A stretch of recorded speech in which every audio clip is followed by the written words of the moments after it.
because of them. I call the Liberal Democrat spokesperson. I call Steve Darling. Thank you, Chair. And colleagues have described the events surrounding this bill as chaotic and shambolic, and they are right to do so, because right from the outset, when the government sadly failed to consult on key elements of this, it was setting up this bill to fail. If we are, and also there is an assessment from an impact assessment from the government, which I fear is somewhat misleading because it bakes in cuts that the previous Conservatives had planned but haven't been actually implemented. So I am somewhat cautious of some of the figure work that's come out from the government. I would also highlight as the Liberal Democrat spokesman that we acknowledge there needs to be reform of the welfare system. We need to chase down the cost of this.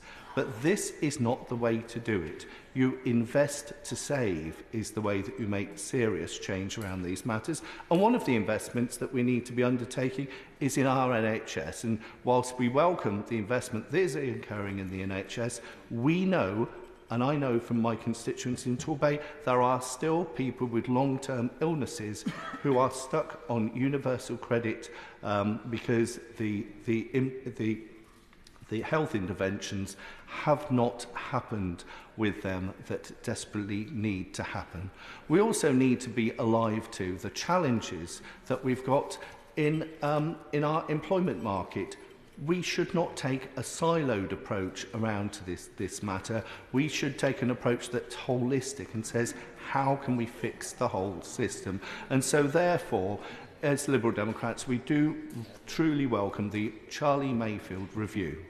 Because when we look over the channel at our continental neighbours, they have significantly higher levels of productivity and higher levels of employment from people who are long-term sick and have disabilities. So clearly there are lessons to be learned, and so chasing this through Parliament in the way that this is being done is setting this situation up for failure. PIP.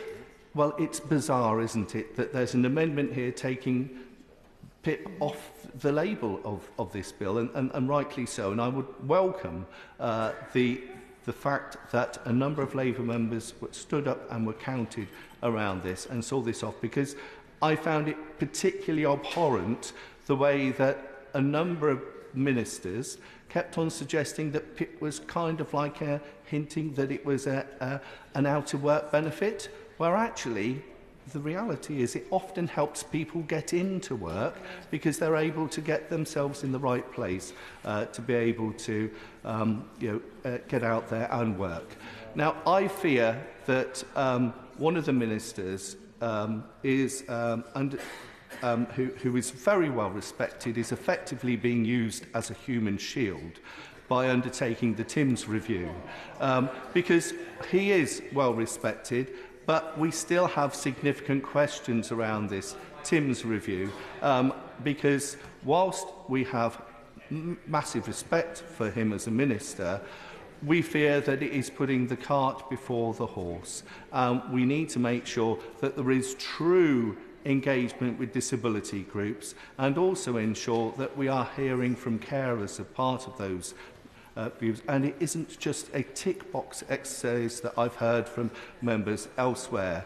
Coming now to universal credit, this still has a two-tier element to this. Again, it is this Orwellian approach where some people who are ill are more equal than others, and that is perverse in the extreme. So as Liberal Democrats, we have some real concerns around this. We also very much alive to the fact that the New Economics Foundation highlight that this will still plunge 50,000 people into poverty, not what we should be doing in this chamber. So, Chair, in conclusion, we feel that this has been irresponsibly rushed through.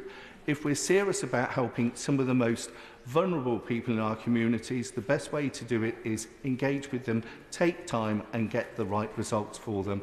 And as a Liberal Democrat spokesman, I would like to particularly highlight Amendment 12, NC2, where that gives that engagement and, most of all, the due diligence that we deserve.